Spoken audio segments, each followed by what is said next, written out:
And if this was an adult male standing before this court, and it was a minor female, it would be much more difficult for counsel to make the comments that he makes, and I would guess that we would have a much different reaction from the people who sit and shake their heads, because traditionally that's what a rape situation looks like, and that's what this court is used to sentencing defendants, and that is more common. Even as a prosecutor, that's generally what we see. But the attitude in those type of cases is not the same attitude that we see in this pre-sentence report. It's not the same attitude that we hear from this defense counsel today. That attitude is, this is unacceptable.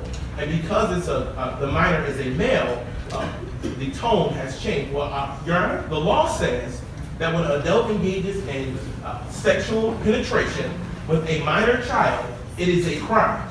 And in this case, the defendant is convicted of that crime. Not only did she have sex with this victim, not just once, but on multiple occasions, and went so far as to move him into her home, went so far as to engage in a relationship where their families intermingle, not so much his family, but him with her family, where they intermingle.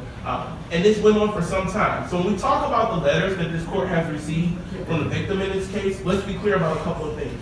When this investigation started, it started because the father of the minor child, who was having a sexual relationship with the with the secretary who was working at the school, started this investigation, went to the police and said, we need to do something about my minor child, my son, who's having a sexual relationship with an adult. So that's how it started. And at the time, he was living with the defendant. So yes, he had a different perspective because in his mind, this was the woman that he was in love with. Why? Because he fell in love with an adult who chose to have sex with a child. That's no different than any other case where you see a victim be conflicted because they develop feelings for the defendant who's actually assaulting them, who's violating the law. And that's the whole reason that this law is in place.